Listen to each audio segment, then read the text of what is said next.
Willow Creek, Oregon is a small town nestled between towering evergreens and rolling mist. The type of place where everyone knows each other, where the days move slowly and the nights are shrouded in silence. It was here on a seemingly ordinary morning that a grim discovery sent shockwaves through the entire community. Laura Jennings, a beloved local schoolteacher, had gone missing 3 days earlier. Her car was found abandoned near the edge of Birchwood Forest, a place locals avoided after dark. The discovery was made by a hiker who reported the car's peculiar state. A single shoe was left on the passenger seat, the driver's door slightly ajar, and her phone still lying on the dashboard, buzzing with missed calls. The engine was cold, the headlights still faintly flickering. It was as if she had vanished into thin air. As the local police scrambled to begin their search, the news spread like wildfire through Willow Creek. Speculation ran rampant. Had she run away? Was there foul play? Had the forest claimed another victim? Detective Nathan Cross, a seasoned investigator who had recently moved from Portland, was assigned to the case. He was no stranger to mysterious disappearances, but something about this one felt different. The small town's insular nature, its hidden tensions and whispered secrets seemed to mask something far more sinister. Within hours, the police cordoned off the area and began a grid search of Birchwood Forest. Rumors swirled among the search parties. Some claimed the forest was cursed, that people who entered sometimes never came out. Others said they had seen Laura in the days leading up to her disappearance and that she looked different, distracted, frightened even. Detective Cross, standing at the forest's edge, gazed into the dark, looming pines. He felt a chill run down his spine. "This is no ordinary missing persons case," he murmured as the winds whispered through the branches. "This is just the beginning." As the search continued, Cross began speaking to Laura's friends, colleagues, and family. Her husband, Daniel Jennings, was distraught, his eyes red-rimmed from crying. He had reported her missing 2 days ago, but his story seemed rehearsed, his answers too perfect. Cross's instincts kicked in. Was Daniel hiding something, or was it just the grief talking? Cross decided to dig deeper. Laura had been well-liked, known for her warmth and kindness. She was an active member of the community, volunteering at the local shelter and organizing town events. But in the weeks leading up to her disappearance, things had changed. Friends mentioned she had been distant, her smiles less frequent, her eyes clouded with worry. Some hinted at arguments between Laura and Daniel, hushed voices late at night, and a rumor that Laura had confided in a friend about wanting to escape. The deeper Cross delved, the more tangled the web became.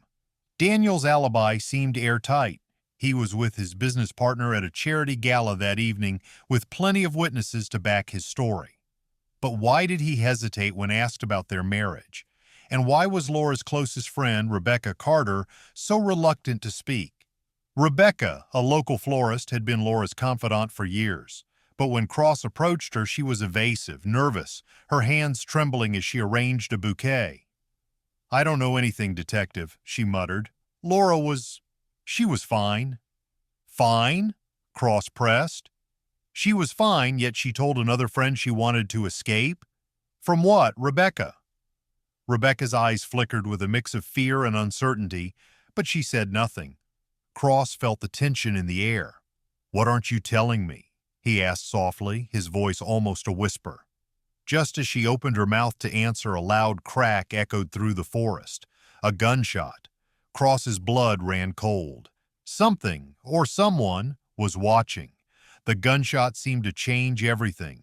The forest, already an eerie backdrop, became even more menacing. Search efforts intensified as the realization dawned. Whoever was responsible might still be close by, but no one was found. The shot remained a mystery.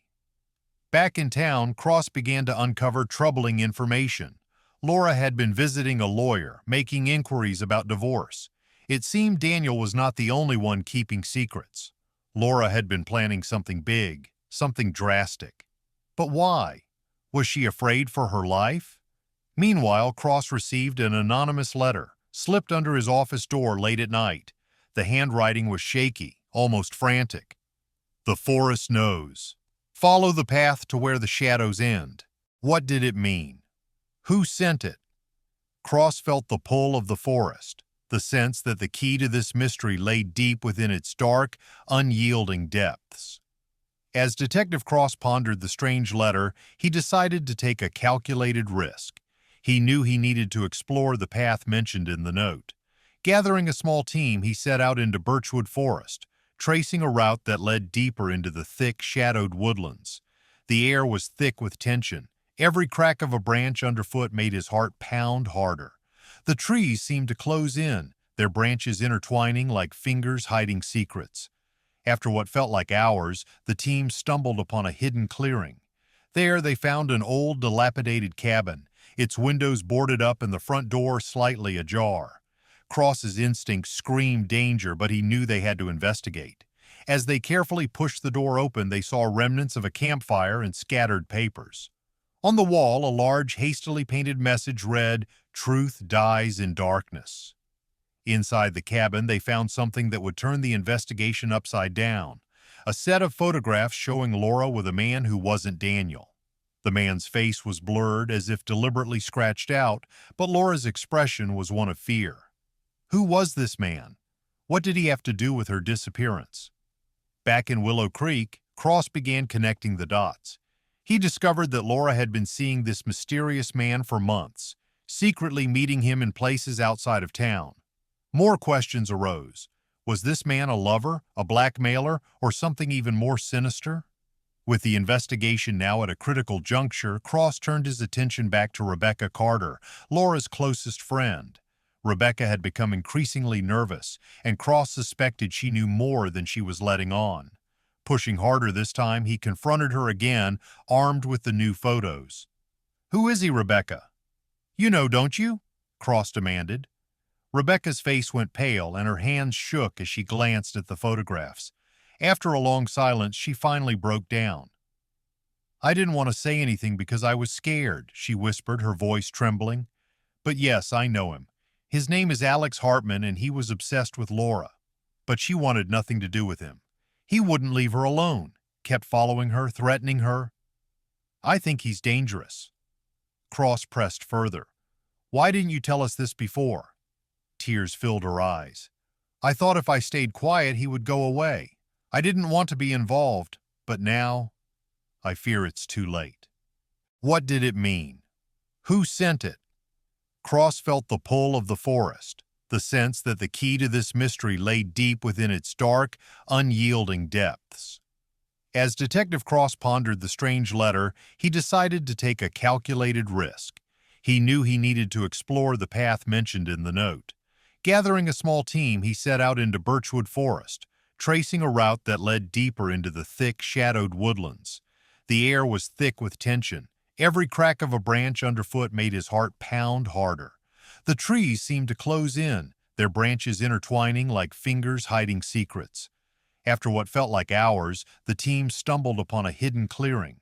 There they found an old, dilapidated cabin, its windows boarded up and the front door slightly ajar. Cross's instincts screamed danger, but he knew they had to investigate. As they carefully pushed the door open, they saw remnants of a campfire and scattered papers. On the wall, a large, hastily painted message read, "Truth dies in darkness." Inside the cabin, they found something that would turn the investigation upside down. A set of photographs showing Laura with a man who wasn't Daniel. The man's face was blurred, as if deliberately scratched out, but Laura's expression was one of fear. Who was this man? What did he have to do with her disappearance? Back in Willow Creek, Cross began connecting the dots. He discovered that Laura had been seeing this mysterious man for months, secretly meeting him in places outside of town. More questions arose. Was this man a lover, a blackmailer, or something even more sinister? With the investigation now at a critical juncture, Cross turned his attention back to Rebecca Carter, Laura's closest friend. Rebecca had become increasingly nervous, and Cross suspected she knew more than she was letting on. Pushing harder this time, he confronted her again, armed with the new photos. "Who is he, Rebecca?" "You know, don't you?" Cross demanded. Rebecca's face went pale and her hands shook as she glanced at the photographs. After a long silence, she finally broke down. I didn't want to say anything because I was scared, she whispered, her voice trembling. But yes, I know him.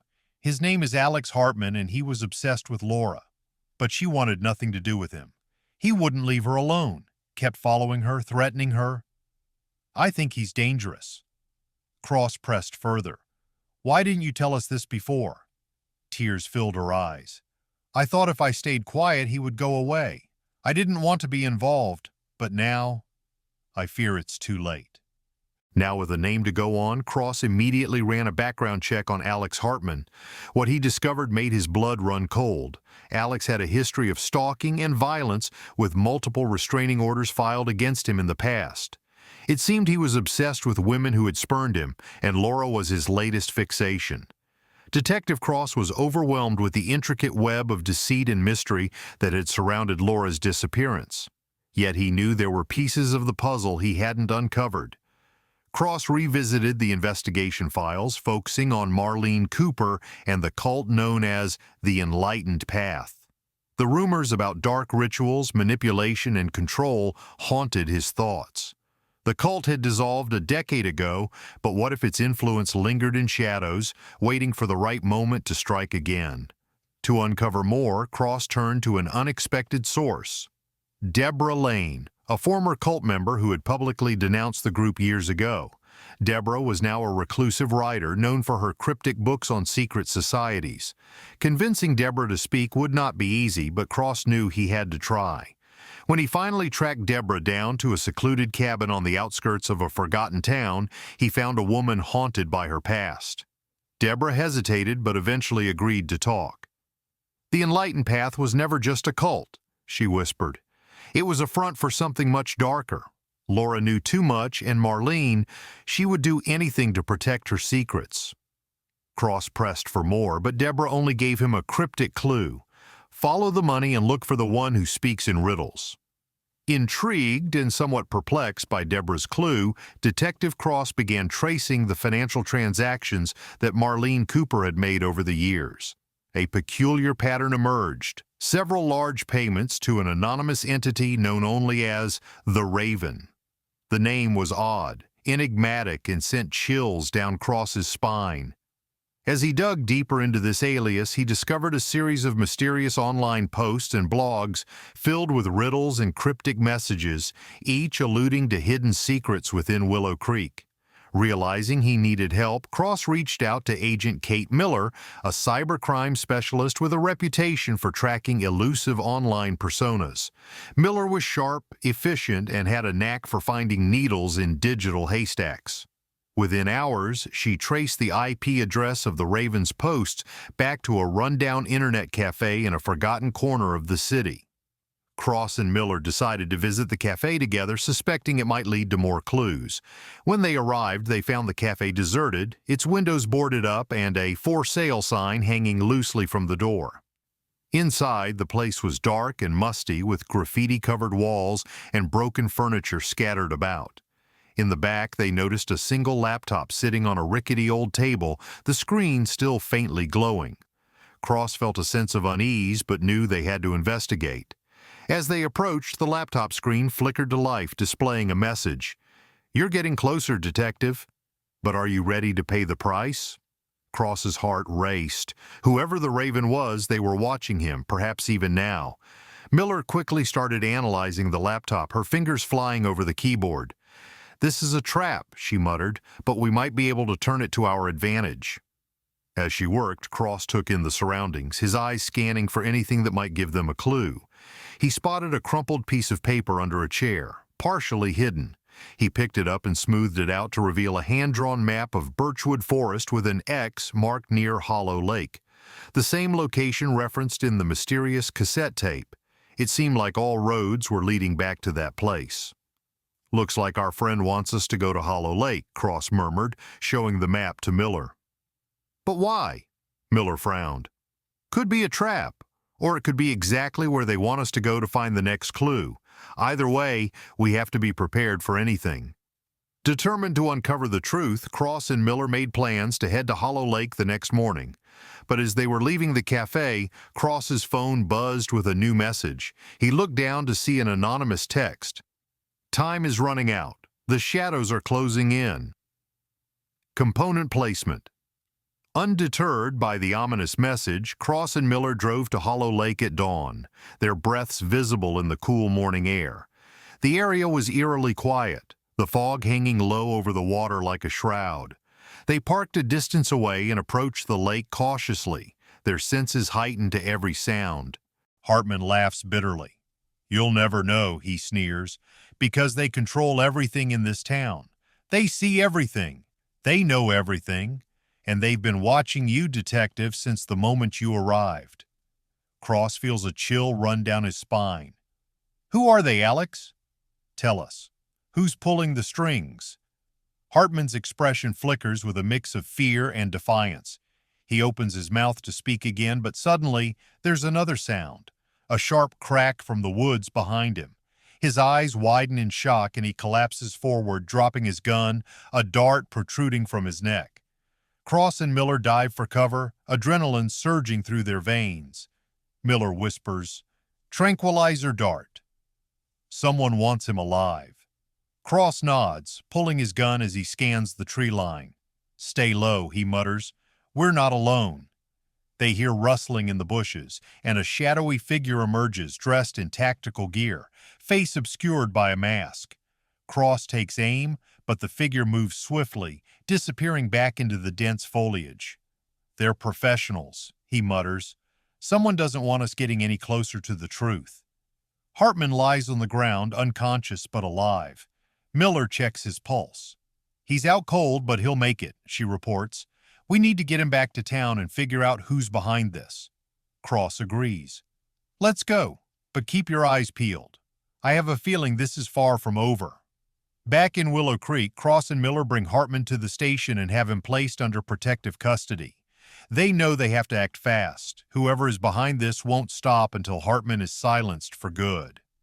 As they delve further into the investigation, Cross begins to suspect that the shadowy group controlling Willow Creek has ties to powerful people in the town.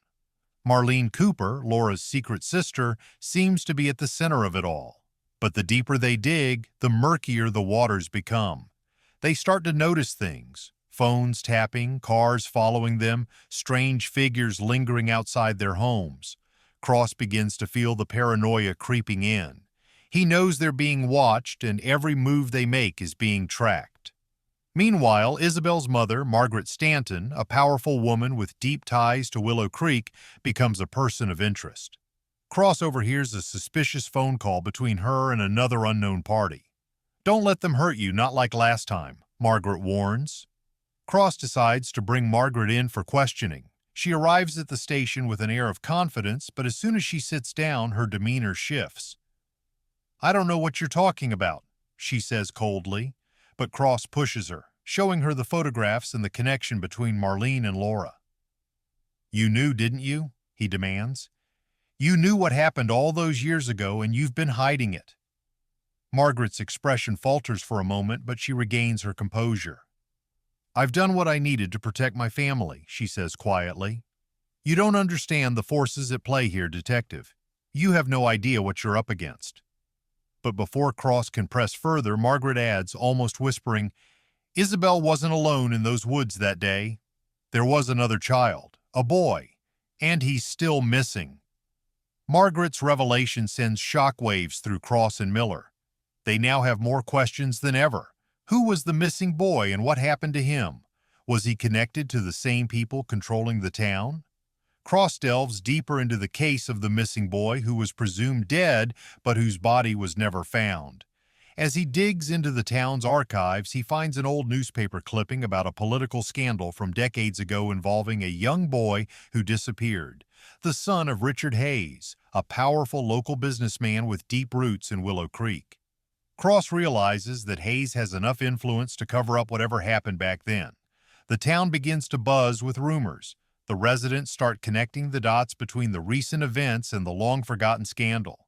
Isabel finds herself increasingly isolated, caught in a web of suspicion and secrets.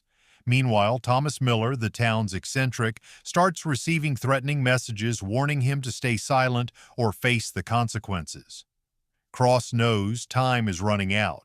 He tracks down Richard Hayes, hoping to confront him. But Hayes, a shrewd and calculating man, denies any knowledge of the missing boy. "I don't know what you're talking about, detective," he sneers. "That was a long time ago, and some things are better left buried." Cross presses on, determined to uncover the truth, but the more he digs, the more he realizes that he's poking a hornet's nest. As Cross's suspicions grow, he discovers that Richard Hayes, the businessman, had been in contact with Margaret Stanton right before Laura's disappearance. Were they working together to hide something? Cross confronts Margaret again, this time with more evidence. She breaks down, admitting that she was threatened by powerful people to keep quiet about what happened in the forest all those years ago.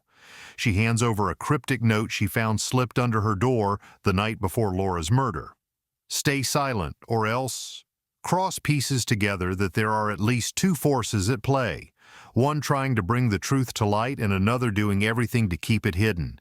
He begins to suspect that a second murder may be planned, one that would tie up the remaining loose ends. Determined to get to the bottom of it, Cross decides to reenact the events of the past. He takes Isabel back to the woods, hoping to jog her memory of that fateful day. In the dense, dark woods, things begin to take a sinister turn. Strange noises echo through the trees, and shadows seem to dance between the trunks. Isabel becomes increasingly agitated, insisting that someone is watching them. Cross, too, feels the eyes on him, a sense of being hunted. They come across an old abandoned cabin deep in the forest. Inside, they find remnants of children's toys, a torn teddy bear, and faded newspaper clippings about the missing boy. It seems someone has been here recently, revisiting the past. Miller's voice trembles. "We're closer than ever, Nathan, but I don't like this. I feel like we're walking into a trap." Just as she finishes speaking, they hear a noise outside, a branch snapping. Then a low, growling voice mutters, "You shouldn't have come here." Cross pulls out his gun, turning to face the threat. But there's no one in sight, just the trees swaying in the wind and the shadows growing darker. They decide to leave, but as they step outside, Cross receives a call from the station. The news is grim. Their office has been broken into, and key evidence, including Bates's journal, is missing. Cross realizes that they are being watched and manipulated at every turn. Suddenly, a shot rings out from somewhere deep in the woods. They duck for cover, but Isabel is grazed by a bullet. Cross grabs her and pulls her behind a tree. "We need to move now," he shouts. They race through the forest, hearts pounding, knowing they've stepped into something far more dangerous than they could have imagined. Back in town, Cross decides to confront Richard Hayes directly. He barges into Hayes's office, demanding answers. Hayes, surprisingly calm, tells Cross that he's playing a dangerous game. "You're poking around in places you don't understand," he warns. "There are forces at work here that are far beyond you." Cross, undeterred, threatens to expose everything. But Hayes counters with a chilling offer. "You want the truth, detective? Fine, but it comes with a price. Meet me tonight and I'll tell you everything, but you better be ready for what you're about to learn." V. As Cross reads through the documents, he realizes he's stepped into a much larger game than he had imagined. The files detail a web of corruption that stretches far beyond Willow Creek, involving politicians, business moguls, and even law enforcement. He now understands that Laura's disappearance, the missing boy, and the dark secrets of the town are all connected by a network of people who would do anything to keep their secrets buried. Hayes watches Cross's reaction carefully. "You see, detective," Hayes begins, his voice calm but edged with menace, "this is not just about a missing woman or a forgotten child. This is about power, who holds it, who loses it, and who is willing to kill for it." Cross, undeterred, stares him down. "You think you can scare me into silence, Richard? You think these files are enough to keep me quiet?" Hayes leans forward, his smile fading. "I don't need to scare you, detective. You're already in too deep. You know too much now. The only choice you have left is to join us or end up like the rest." Cross knows he can't trust Hayes, but he also knows that these files are the key to blowing the whole conspiracy wide open. "I'm not joining you, and I'm not backing down," Cross declares. I'm taking these files to the public, no matter the cost." Hayes's expression shifts to one of cold calculation. "Then you leave me no choice," he says, standing up. "But know this, detective, there are people watching you who are far more dangerous than me." Part 19. The Turning Point. As Cross leaves the meeting, he immediately senses danger. His instincts tell him that Hayes won't let him get far. He decides to take a different route back to his office, carefully checking for tails or surveillance. But just as he reaches his car, he sees a shadowy figure lurking in the alley. Before he can react, the figure lunges at him, slashing his tires and darting away into the night. Cross realizes he is running out of time. He heads to a safe house where Miller is waiting. "They're onto us," he says, breathless. "We need to get these files out now." But as they prepare to make their next move, Cross's phone rings. It's a distorted voice on the other end. "Detective Cross, you've come too far. Stop now, or you and everyone you care about will pay the price." Miller looks at Cross, fear in her eyes. "What do we do, Nathan?" Cross takes a deep breath. "We go public. We expose them all." But before they can leave, there's a loud crash. The windows shatter as smoke fills the room. An explosion rocks the building, knocking them off their feet.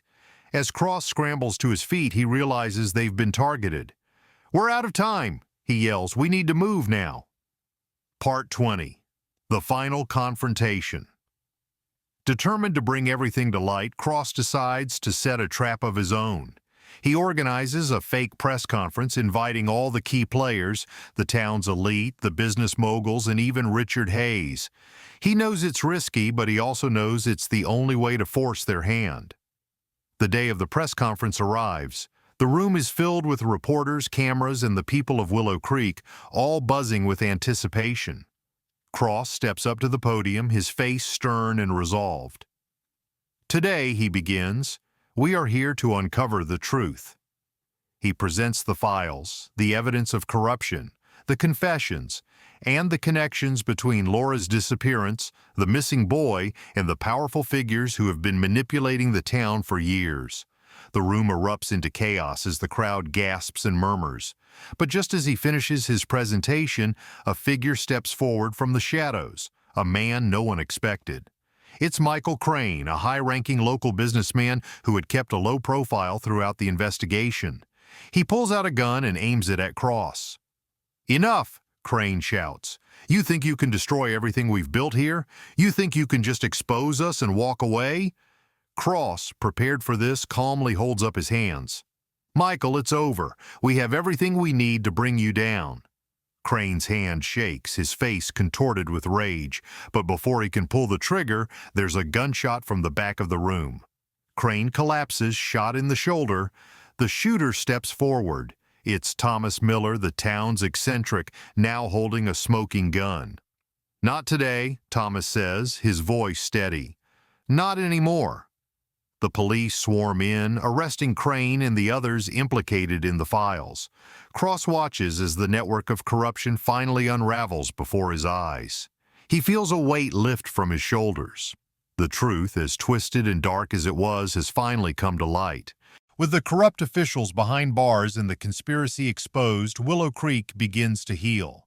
The town is shaken, but there is a sense of relief that justice has been served. Cross stands at the edge of Birchwood Forest, looking out at the place where it all began. He knows that some scars will never fade, but at least now the shadows have been chased away by the light of truth. And as the winds rustle through the trees, he hears the faintest whisper, as if the forest itself is thanking him for setting things right.